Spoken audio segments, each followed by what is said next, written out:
7月8日，陪你讀新約，使徒行傳第9章23至43節，未受猶太人的謀害。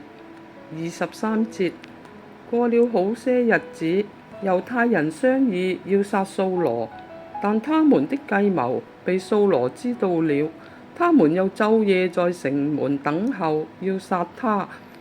他的門徒就在夜間用筐子把他從城牆上墜下去。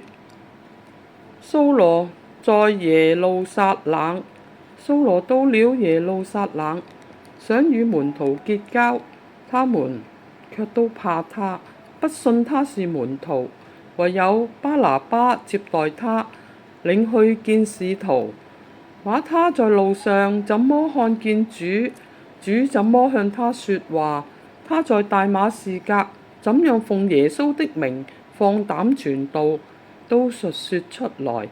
於是掃羅在耶路撒冷和門徒出入來往，奉主的名放膽傳道，並與說希臘話的猶太人講論辯駁，他們卻想法子要殺他。弟兄們知道了，就送他下凱撒利亞，打發他往大數去。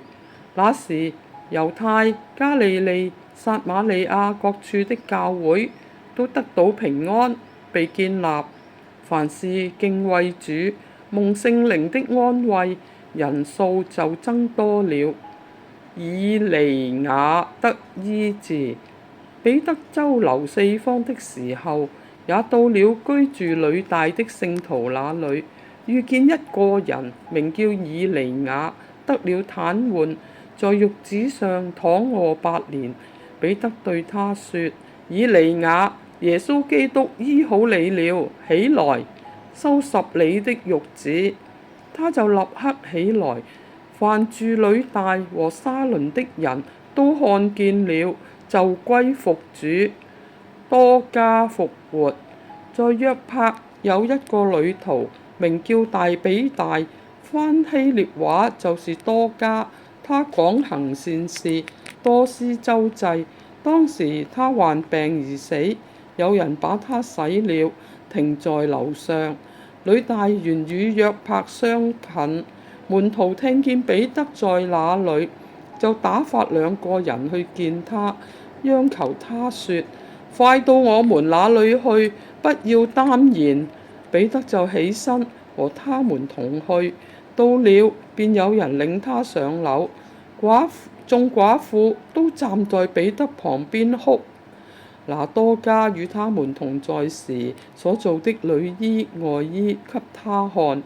彼得叫他們都出去，就跪下禱告，轉身對着死人說：大比大，起來！他就睜開眼睛，見了彼得，便坐起來。彼得伸手扶他起來，叫眾聖徒和寡婦進去，把多加活活地交給他們。